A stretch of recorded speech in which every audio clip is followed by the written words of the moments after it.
En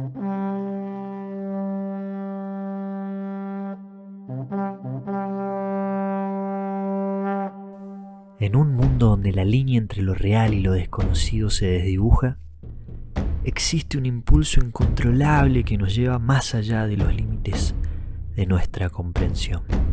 Soy Tomás Gómez Territoriale y bienvenidos a Pulsión, un viaje rodeado de expertos hacia los rincones más enigmáticos del conocimiento.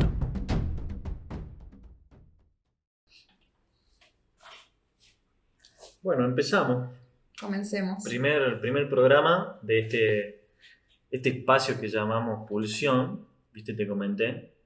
Después le comentaremos a la gente de qué se trata. Pero tengo una invitada muy especial para mí, que es Antonella Sorrentino. Soy ayudante de cátedra de la materia que ella da. Anto, me gustaría que te presentes y me cuentes un poco qué haces acá. Bueno, a mí donde me invitan generalmente asisto, sobre todo si es gente con la que trabajo y me gusta trabajar. Sí. Como bueno, dijiste, mi nombre es Antonella Sorrentino, soy licenciada en psicología, trabajo con Tomás, trabajo también en adicciones y soy docente y tengo práctica también privada en el consultorio. Soy practicante del psicoanálisis. Y sos estudiante también. Soy estudiante, estoy haciendo estudias? la licenciatura en Historia. ¿Historia? Uh-huh. Y algo más en Tucumán, me dijiste, ¿no? Un doctorado en Letras. Qué bien. Acabo de terminar la maestría en clínica psicoanalítica también, así que bueno, de todo un poco. Bien. Vos sabés que el tema de hoy, que lo estuvimos conversando, es sobre la infancia. Uh-huh. Me gustaría que me cuentes así para que empecemos un poco cómo fue tu infancia, que me hable un poco de vos, pero retrotrayéndote a tus primeros años de vida, si te acordás un poco. Bueno, me acuerdo de algunas cuestiones de mi infancia que me parece que fueron determinantes. Primero que siempre viví entre lugares, ¿no? Mira. ¿Mudanzas? Mudanzas, países. Mira. Viví un tiempo en Salta, viví un tiempo en Buenos Aires, viví en Venezuela, en Caracas, que es una ciudad que recuerdo con mucho, mucho cariño. Y viví un tiempo también en Cúcuta, que es una ciudad de frontera, bastante parecido a Salta en ese sentido, que es la frontera entre Colombia y Venezuela también. Mira. Así que siempre fue ahí entre mudanzas, y algo que para mí fue muy significativo y que siempre fue una pregunta para mí, es la tonada, ¿no? Yo cuando era niña y llegué a Salta ya definitivamente, porque siempre vivíamos entre lugares, hice algunos años del colegio allá en Caracas. Sí. Cuando llegué a Salta era una perfecta venezolana. Mira. Y un día perdí eso, no sé en qué momento, pero hay algo de esa música del lenguaje que se ha perdido y sí, es una pregunta que resuena, ¿no? ¿Qué pasa con la música del lenguaje en la infancia? Pero bueno, es una pregunta que también me hice, ¿no? ¿Por qué o de qué manera tomé esa decisión de perder esa música? Claro. Y pasarme a esta, ¿no? Pasarme a la salteña. A la actual. Que es mi tierra natal, además. Yo nací acá en Salta. ¿Pero qué edad tenías cuando estabas en Venezuela? Lo que pasa es que como a los 3 años yo vivía entre Venezuela y Salta, o entre Venezuela y... ¿Y por qué Venezuela? Porque mi papá trabajaba allá. ¿Qué hacía? Mi papá trabajaba en una empresa de motosierras. Mira. Y trabajaba allá en Caracas. Qué loco, ¿no? ¿Y te acordás de algunos juegos, de algunos juguetes que tenías, o con quién jugabas en esa infancia? Bueno, jugaba principalmente con mi hermano menor, sí. El único hermano que tengo. Okay. Y de juegos, ahora recuerdo unos libros, que eran, que el mío era de color azul, el de mi hermano era una tapa roja, que eran unos libros que habíamos comprado en Venezuela. Los tendría que buscar porque tal vez existen aún en la casa de mis padres. Pero ¿cómo se juega con libros? Porque eran una especie de trabalenguas y adivinanzas y canciones infantiles. Entonces jugábamos entre nosotros, claro, a las adivinanzas, a los cantos.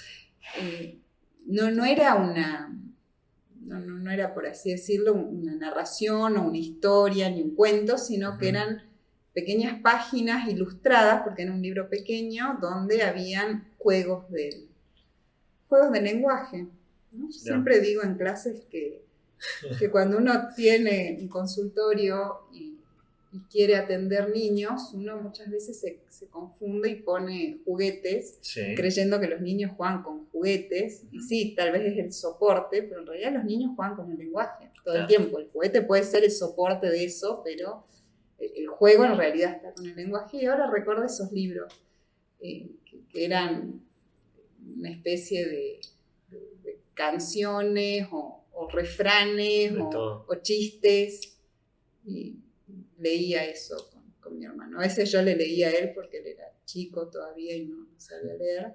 Sí. Así que recuerdo ese juguete en particular. Y después el diario íntimo también era algo que yo usaba. ¿Sí? Creo que siguen existiendo, ¿no? Que Yo venían creo que como con un pequeño candado, con una llavecita que... Sí, que tenía el oficio así de guardar ahí algunos secretos. Era también una de las prácticas infantiles. Yo mi hermana yo tengo una hermana, que ella tenía su diario íntimo y yo por ahí... ¿Lo profanabas? Lo profanaba y cuando hablaba de mí le decía, ¿por qué dijiste eso? Pero ella se enojaba porque se había dado cuenta que le había leído lo íntimo, ¿no? Eso íntimo que incluso en la infancia hay cosas íntimas, ¿no? Pero que también es una paradoja, porque una vez que está escrito, también está ahí como en ese límite de algo dado a leer, ¿no? Como en una especie de frontera entre lo público y lo privado. Lo mismo pasa con las cartas. Claro. ¿De quién son las cartas? ¿De quién las escribe? ¿De quién las recibe? También, ¿no? Son géneros textuales que están ahí más en las privados. Fronteras. Sí. Pero que sí, se llaman escrituras del yo. Bueno, uno podría entrar también en una pregunta de qué es el yo, que no es algo tan claro, de quién escribe, pero hay ahí, ¿no? Una cosa medio fronteriza entre lo público y lo privado, entre quién es el propietario de eso. ¿Y pueden haber más propietarios?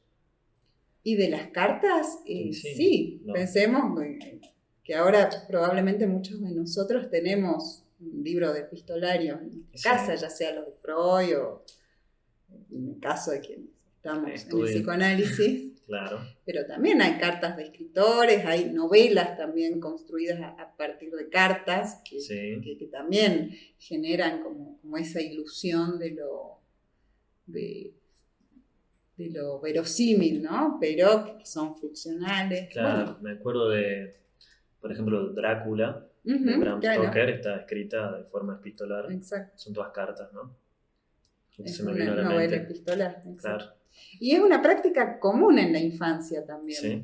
No sé ahora con el WhatsApp y esas... Si nos ponemos un poco así más taxativos, yo creo que hoy en día, corregime, o tu opinión, que hoy en día la literatura, o por qué no la literatura infantil para ser más preciso, perdió un poco, ¿no? La batalla con la era digital, con los celulares. Si bien en los celulares hay mensajes, pueden leer o ver videos, no es la literatura del libro del papel, ¿no? ¿Vos qué opinás de esto? No sé si eso es tan así, porque también hay que pensar en la gran cantidad de oferta, creo que hoy mayor de literatura infantil. Sí, mirá. Entonces alguien consume eso. No sé si son los padres Pasa que le compran a los niños, claro, o si son los niños, pero bueno, habría que preguntarse, ¿no? ¿Qué sucede con toda esa oferta que hay hoy de literatura infantil? Porque es cierto que... Yo lo pensaba rápidamente por el hecho de que si a un niño le pones el celular o un libro, creo que indudablemente elegiría el primero, pero esa es mi forma. Que ver y bueno, y ahí justamente va la pregunta de la crianza, porque creo que los soportes para la elección de los chicos muchas veces son los padres o el entorno más cercano con el que tenga el chico. Me parece indudable la relación que hay entre la infancia y la crianza, ¿no? Sí, pero también hay algo de azaroso, Ujú. creo, ¿no? En el encuentro de alguien con un libro. No sé si solamente con los niños sucede eso, sino con cualquier persona que de repente se encuentra con un libro. Sí, Y puede ser que no pase nada, puede ser que pase de todo. qué lindo, ¿no? Es ahí, ¿no? Una especie de contingencia, podríamos Sí, decir, lo que sucede. ok. Por supuesto que también hay libros especiales que tal vez alguien que queremos o que es significativo para nosotros nos acerca y, no sé, se genera una especie de cariño también con ese libro, con Sí, ciertos textos. Bueno, un libro es un objeto que permite, ¿no? Depositar ahí muchas cosas sí, eh, y por que supuesto. sostiene, ¿no? Muchas cosas. Y que también depende del momento en que uno recibe eso. Claro, exactamente.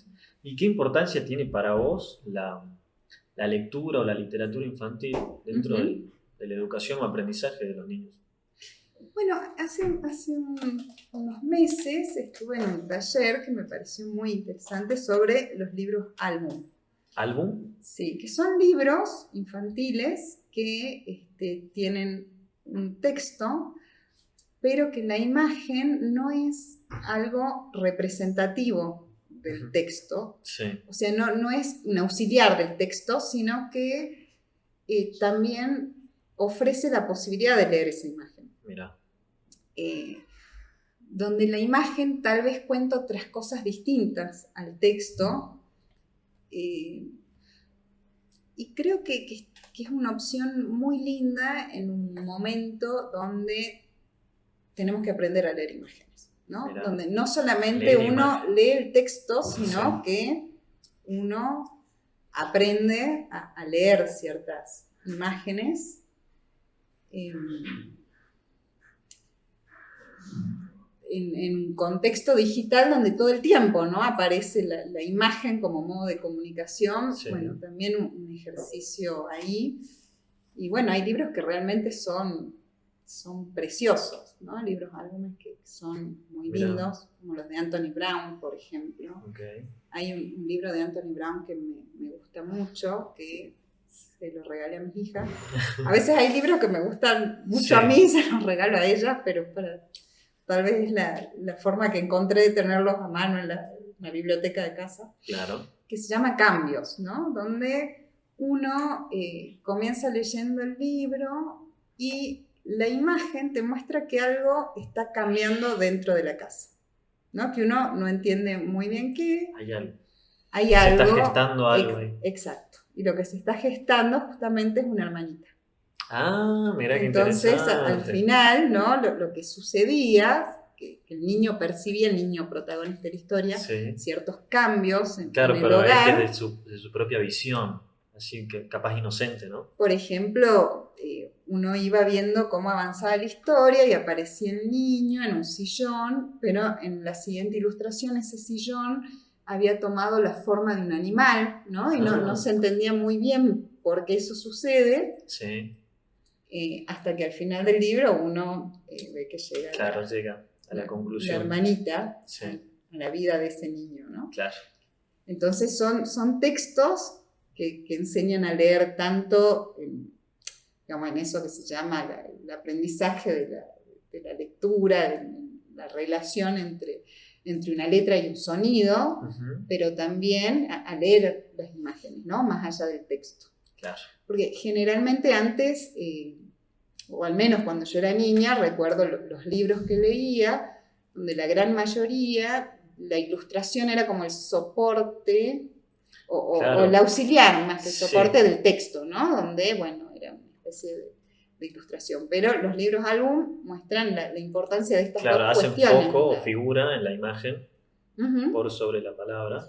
No sé si O sobre, que están las dos ahí, como sí, a un mismo nivel, ¿no? Que uno claro, puede hacer esa doble alterna, lectura, el texto y la imagen. claro, mira qué bueno.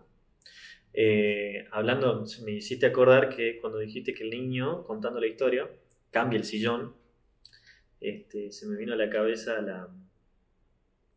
tu obra tu obra favorita, creo yo la Ujú. considero favorita, que es Alicia en el País de las Maravillas. Ujú.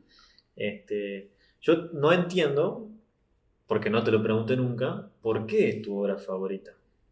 Estuve investigando un poco para que hablemos ahora, pero me gustaría que me cuentes vos por qué la elegiste. Cuando yo era niña, eh, era una historia, particularmente esa, y habían algunas otras, pero que esas eran más bien narraciones que venían de mi abuela o... Pero a vos te llegó el libro porque estaba la película, ¿viste? De Estaba Disney. la película, Sí. ¿no? Que creo que fue no me acuerdo cuál fue mi primer acercamiento, porque yo tenía en casa una colección de los cuentos clásicos infantiles, Sí. seguramente adaptado a... No era la novela. Y esa y algunos cuentos que esos recibía de la voz de mi abuela materna, me generaban una especie de... como de gusto, pero también de miedo, ¿no? De ese borde, Mira, entre una cierta curiosidad por algo que me generaba una sensación que yo no terminaba de un abismo, entender ¿no? bien, Si caer o... que cuando más grande leía Freud entendí de qué se trataba, que era algo siniestro, ¿no? Sí. Freud lo define muy bien cuando él trabaja sobre qué es lo siniestro en la literatura. Él toma el cuento del Hombre de Arena de Hoffman. Él dice, bueno, lo siniestro es un efecto que se produce cuando algo de lo familiar se vuelve extraño. Y eso por supuesto que no lo entendía de esa manera de niña, pero se presentaba, ¿no? Todo el tiempo cuando yo me encontraba con esa historia. Y más grande lo pude ir respondiendo de qué sucedía con eso. Y hay una indicación de Lacan que me parece muy linda en el seminario 6, que él dice, ¿no? Que todo aquel que quiera dedicarse a atender niños, a la clínica con niños, más que leer los textos de Piaget, debe leer los libros de Alicia. Okay. ¿No? Alicia en el País de las Maravillas, sí. Y uno podría decir, bueno, a través del espejo y lo que Alicia encontró allí, que es como la secuela, claro, de Alicia en el País de las Maravillas. Pero sí, había algo de eso, ¿no? Que bordeaba entre... Había una especie de fascinación por esa historia que me provocaba una especie también de incomodidad en lo que sucedía ahí. Claro. Pero y esa también está ilustrada la historia, ¿no? Bueno, porque los dibujos también son bastante... Quien ilustra ese libro es John Tenniel, sí. Que era como famoso caricaturista de la época. Época victoriana. Uh-huh, ¿no? De 1850, de ser aproximadamente. Sí. Pero también hay un libro que uno lo puede buscar en internet porque está el facsimilar, que es el libro que escribe el mismo Lewis Carroll con las ilustraciones de él para regalarle a la pequeña Alicia. Claro. Porque Alicia existía. Existió una Alicia. Existió una Alicia, sí. Que era Alicia Liddell, que fue como la especie de inspiración de Lewis Carroll. Y él ilustra ese libro, ¿no? Y se lo regala a la niña. Después lo publica, pero yo creo que no estaba muy en sus intenciones publicar, digamos, el nombre. ¿Vos decís que no? Es que él se dedicaba más a la lógica, a la matemática. Bueno, justamente eso leía y me parecía re loco, que él era diácono de una iglesia, enseñaba matemáticas, específicamente lógica, y qué loco que en esta obra él es un mundo ilógico, sin sentido, ¿no?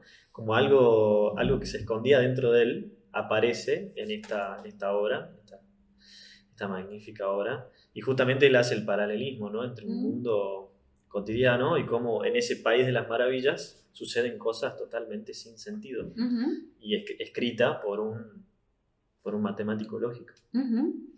Y bueno, él es creador de un género, ¿no? Sí, literario, que es el nonsense. El nonsense. Con Edward Lear, que también era un inglés, donde aparece esto sin sentido, pero a la vez, en el ser lógico, creo que es quien entiende a la perfección cómo funciona el lenguaje. Exactamente. ¿No? Esa lógica que está en el lenguaje.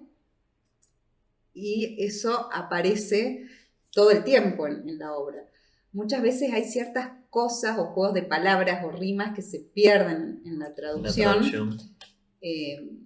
Pero que si uno ve esa obra en inglés, se da cuenta de cómo funciona ahí el lenguaje, que de eso se trata, ¿no? Claro. El protagonista de esos libros es el lenguaje.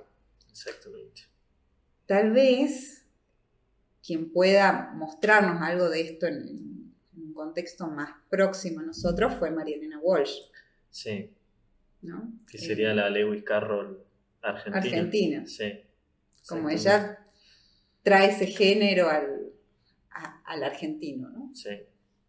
Después otra cosa que investigué para el episodio, también relacionado con Alicia, es sobre los personajes, ¿no? Que muchos están relacionados con el propio escritor, que hay mucho de él, y cómo juega con eso, ¿no? Que es, digámosle, autorreferencial. No me acuerdo qué autor era el que decía que qué bien que logra él sublimar, porque él era tartamudo y tenía otros problemas, otros inconvenientes, en una obra, ¿no? Eso que a él capaz que le molestaba o le angustiaba, cómo poder traducirlo a algo que después fue claro, magnífico. como con ese tropezón en el lenguaje que era Claro. el tartamudeo. De hecho, su verdadero nombre era Charles Dodgson. Charles Dodgson. Y uno de los personajes que aparece en el libro es un poco el retrato de él, que es el dodo. El dodo. ¿No? Que Que justamente el juego, como esta repetición de la primera sílaba de su apellido, sí. Eso él lo hace aparecer y arma ahí un juego de lenguaje, ¿no? Increíble. Así que uno ahí puede encontrar estas cuestiones con las que juegan los niños todo el tiempo. Sí. Y también hay muchas referencias a canciones infantiles de esa época que tal vez nosotros desconocemos. Por eso María Elena Walsh nos acerca un poco más a eso, pero desde nuestro contexto, ¿no? Claro. En algo más próximo. Mirá qué interesante. Sí. Y donde ella va dejando o sea, ella inventa otra literatura en ese momento que no es ya esa literatura para niños que intenta crear una moraleja o cierta cosa medio pedagógica y educativa, sino que propone más bien el juego, ¿no? con el lenguaje. Y qué importante que es jugar en la infancia. Yo tenía una profesora de Psicología Evolutiva 2 que decía que las personas se hacen viejas cuando dejan de jugar. ¿Qué opinás de esa frase? Y bueno, es un poco lo que dice Freud, uno lo podría entender así. Bueno, Freud dice que después el juego se suplanta por la fantasía, ¿no? Claro, en el adulto. Exactamente. Y quienes hacen algo también con ese juego son algunos escritores, ¿no? Como esa fantasía se pone ahí en juego. Y en la vida cotidiana de esa persona que trabaja en una oficina, ¿dónde se presenta el juego? Que capaz que no es escritor, capaz que no está abocado a pleno en el arte, no tiene esas destrezas, pero ¿cómo juega esa persona? Bueno, hay que ver si juega, porque ahora hay adultos que juegan, pero también está un pequeño acto que Freud llama los sueños diurnos, ¿no? Que consisten en ciertas fantasías que son reiterativas y autoeróticas, dice Freud, porque consisten en la satisfacción por medio de la fantasía, ¿no? Imaginándose haciendo grandes destrezas, o bueno, ¿no? Generalmente son fantasías que se repiten. Claro. ¿Y cómo aprende un niño? ¿No? Esa pregunta capaz simple, pero... Bueno, Freud dice que eso depende de algo que al niño le interesa siendo pequeño. Ya puede decidir Hay el niño. una actividad, dice Freud, de investigación, ¿no? El niño... De exploración. Le interesa investigar sobre ciertos temas, a eso Freud lo llama la investigación sexual infantil. Y el niño tal vez es un investigador más que el adulto, ¿no? Porque además formula sus propias teorías, por más que venga el adulto y le explique un montón de cosas, el niño generalmente arma ciertas teorías para explicar el mundo. Por ejemplo, bueno, ¿y este hermano de dónde viene? ¿De dónde salió este niño? Y uno tal vez puede explicarle al niño biológicamente cómo sucedió eso. No. Sin embargo, el niño necesita construir una teoría, Claro, propia. para explicar, ¿no? Sí. De qué se trata. Y propia, ¿no? Hay una especie de invento Sí. que arma el niño para explicar algunas cuestiones de la vida que él necesita teorizar sobre eso. Claro. Pero no llega a ser una mentira. Para él es una verdad. Es que es una verdad. Es una verdad, pero de ese niño, Uh-huh. ¿no?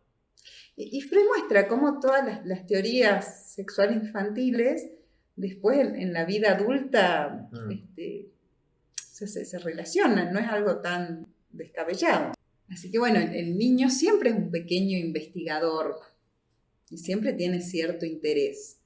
Y es necesario también que el niño construya esas teorías para después poder aprender en la escuela, porque Freud dice que es una especie de sublimación, el aprendizaje es una especie de sublimación de esa investigación sexual infantil previa, ¿no? Claro, tal cual. Muchos niños a veces no aprenden porque están pensando en otra cosa. Hay que ver en qué piensa ese niño, o a qué atiende ese niño, ¿no? Donde que uno fácilmente podría decir, bueno, este niño no presta atención. Bueno, no presta atención a lo que vos le estás enseñando, pero hay algo en lo que el niño está prestando atención. Claro. Después hay una pregunta que me hacen algunos amigos y me dicen que a veces cuando quieren empezar terapia, le comento sobre el psicoanálisis. Me dicen, no, esa es la que tenés que hablar siempre de tu infancia, de tu mamá, de tu papá. Yo les digo, sí, pero no. Vos que sos psicóloga, psicoanalista, ¿le podrías responder a mis amigos esa pregunta? Claro, en realidad el psicoanálisis no es una terapia regresiva, ¿no? Porque eso se cree, ¿no? Eso se cree, esa idea de que uno podría regresar a su infancia, pero en realidad la infancia ya pasó. No está. ¿No? Es lo que uno construye de esa infancia, el relato que uno arma, y eso es lo que se va armando en análisis. Claro. No se trata de volver al pasado, porque eso ya está perdido. Claro.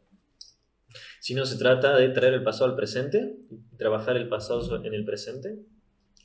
Sí, no sé si de traer el pasado, porque tampoco uno puede traer eso no está. Uno puede construir algo, pero lo interesante es que es sobre una base de algo que está perdido.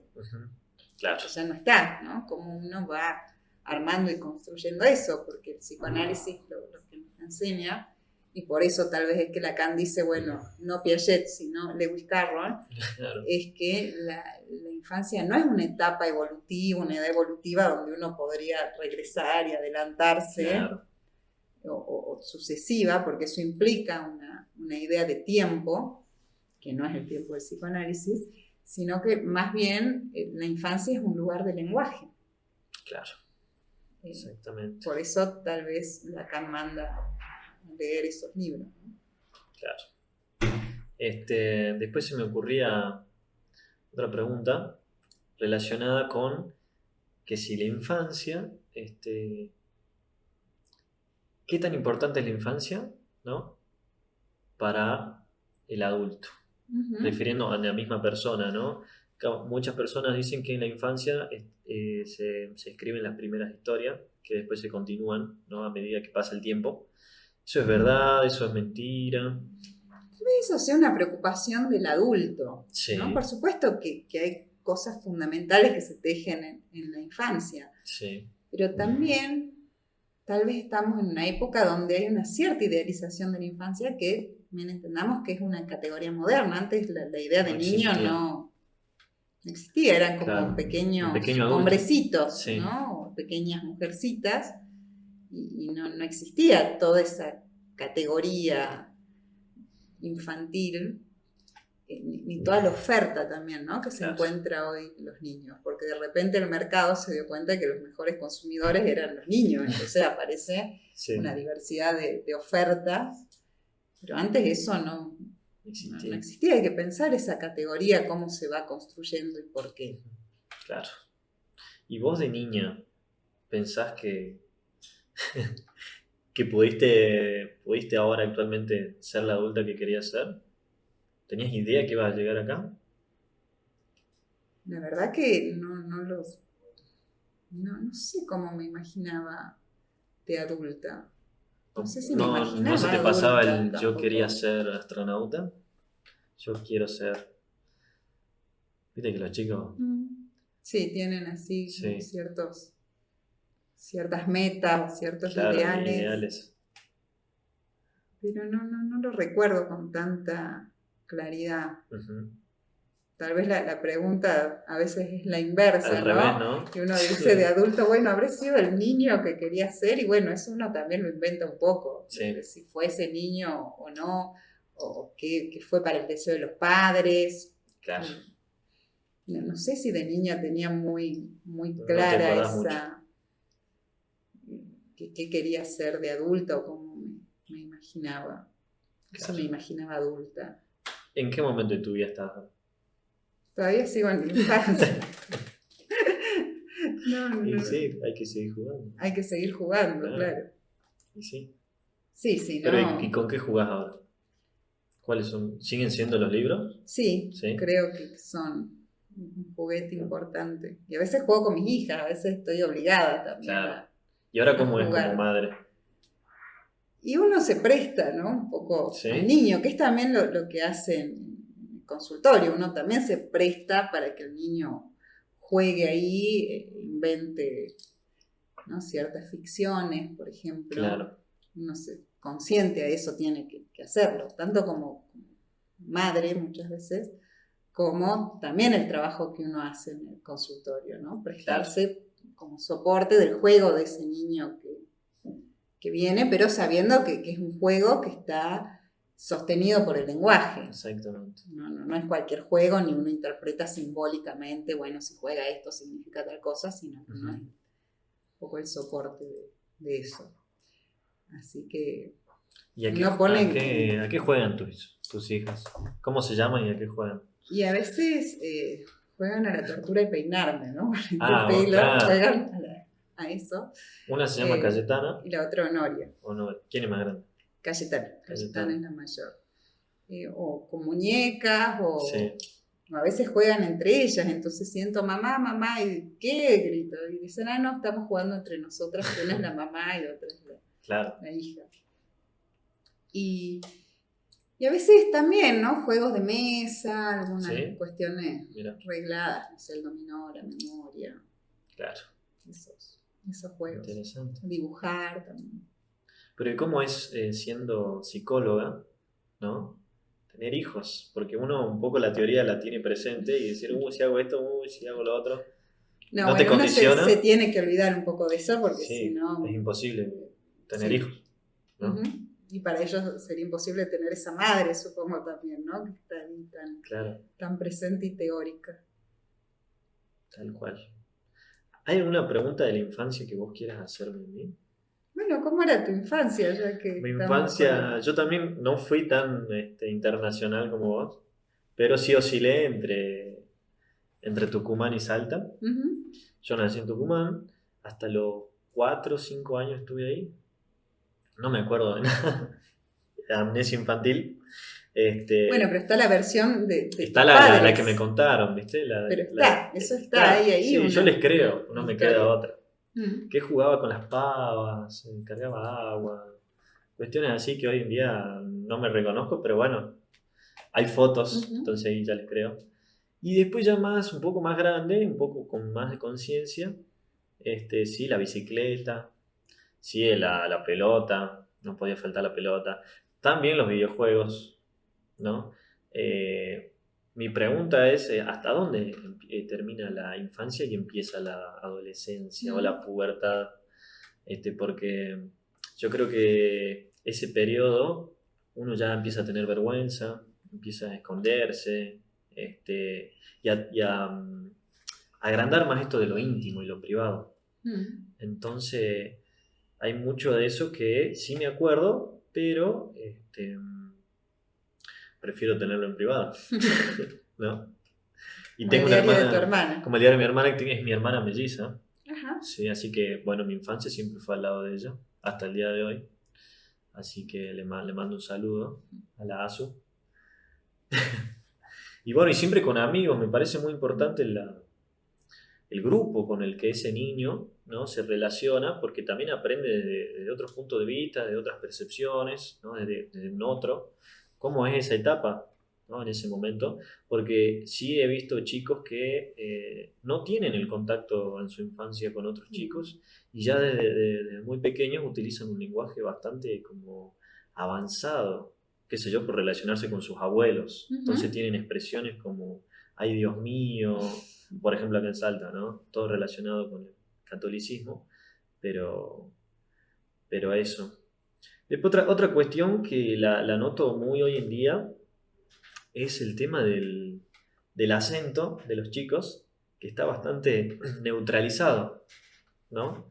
¿Eso por qué pensás que es así? No sé si en tu infancia eso pasaba, pero hoy en día lo veo muy presente. Bueno, es una buena pregunta cuando uno deja de ser niño. Claro. Y creo que hay distintos modos de responderlo, ¿no? Ujú. Hay ciertas, no sé, ciertas corrientes que te dirían, bueno, hasta tal edad, Hasta tal edad, o hasta tal suceso biológico, hasta tal desilusión, o hasta tal cuestión hormonal, por claro. ejemplo. Pero bueno, el psicoanálisis lo que plantea es que hay dos sexualidades, la sexualidad infantil y la Sí. metamorfosis de la pubertad. Y al medio está algo que Freud denomina como la etapa de latencia, que es esto que Claro. vos explicabas sobre la vergüenza, ¿no?, un disque Interesante. de contención que Sí. Freud ubica en esa etapa. Y la pubertad es básicamente cuando uno se encuentra con algo de una alteridad, Ujú. ¿no? Donde ya entiende que hay Claro. una diferencia entre los sexos y Sí. donde hay algo que es una alteridad de Ujú. lo que es, ¿no? Que Claro. Freud lo ubica como lo femenino, Ujú. pero a lo que se refiere es que hay algo que es una alteridad, mientras que la sexualidad infantil, bueno, tiene otras características y condiciones que Freud también lo va explicando. ¿Qué se entiende cuando vos mencionás sexualidad infantil? Porque la gente que no está muy... No tiene mucho contacto con el psicoanálisis, que habla de mucha sexualidad, sobre todo Freud, me parece a mí, cree que la sexualidad es la sexualidad adulta, el erotismo adulto, que sí, pero no. ¿Vos me podés explicar, o le podés explicar a la gente qué es la sexualidad en lo infantil, o la sexualidad Bueno, infantil? es la hipótesis freudiana, Sí. ¿no?, que él lo dice claramente, que no parte de la observación, sino que parte de lo que él escucha en los análisis, ¿no?, que es como una construcción que se hace a partir de lo que él escucha en los adultos en el consultorio, y además también él propone esa hipótesis a partir de un caso, de un paciente que no es de Freud, sino que él acompaña el caso, que es un caso muy famoso para el psicoanálisis, que es Juanito, Ujú. que era un niño que presenta una especie de fobia a los caballos. Pero ahí, en el texto de Freud, él escribe en 1905 La sexualidad infantil, Ujú. y él plantea ahí que la sexualidad infantil tiene el carácter de una ley, ¿no? Y para mí esa es como la hipótesis freudiana, porque uno la puede interpretar de dos modos, ¿no? Por un lado, de que hay algo de universal en la sexualidad infantil, que es el planteamiento de Freud, pero además que es algo que está atravesado por el lenguaje, ¿no? Porque si hay ahí una ley, hay algo Hay del un lenguaje, y hay una, ¿cómo lo diríamos? Hay algo del cuerpo del niño que se satisface, pero no es sin el lenguaje atravesándolo. Claro. Le da forma el lenguaje, quizás un poco, ¿no? Sí, es algo que sucede entre el cuerpo del niño y el lenguaje que requiere una satisfacción. Y Freud pone como modelo de eso el chupeteo, ¿no? Donde hay algo del cuerpo que se satisface en el propio cuerpo del niño, porque en la sexualidad infantil se satisface en el propio cuerpo. Entonces el modelo, podríamos decir, que Freud propone en 1905 es el chupeteo. El chupeteo. Uh-huh. Qué interesante, ¿no?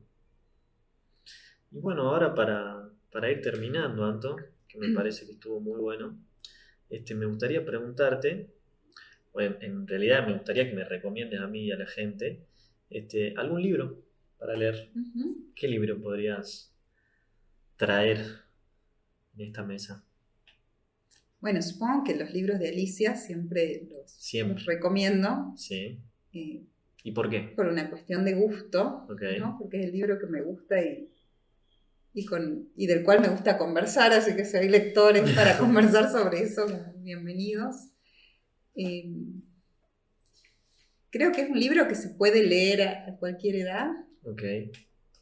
Después otro libro que me gustó mucho, que viene, ¿no? por esa vía que leí siendo niña, fue Dylan Kifke, que es la novela, como una especie de novela, ¿no? De Ujú. María Elena Walsh, Ah, mira, no la conocía. sobre un elefante, que Interesante. es la mascota de la casa y qué sucede con ese elefante. Ok. Es un buen libro para Ujú. regalar a algún niño o niña. Y ahora como el programa se llama Pulsión, que gira en torno a la vida y la muerte, ¿no? Como bien planteaba Freud, entre el Eros y el Tánatos. Capaz que no tenga nada que ver, capaz que todo. ¿Con qué persona tendrías en una hora una conversación? Esa persona puede estar viva o muerta. Bueno, repetiría otra conversación con vos, así Ah, que, ¿sí? ¿Te que gustó? podríamos Bueno, me pensar siento otro episodio. halagado. Sí, por supuesto. Bueno, muchas gracias, Anto. No, a vos. Bueno, nos vemos. Si te gustó nuestro episodio, comenta abajo y dale me gusta. Seguinos en nuestras redes y hasta la próxima.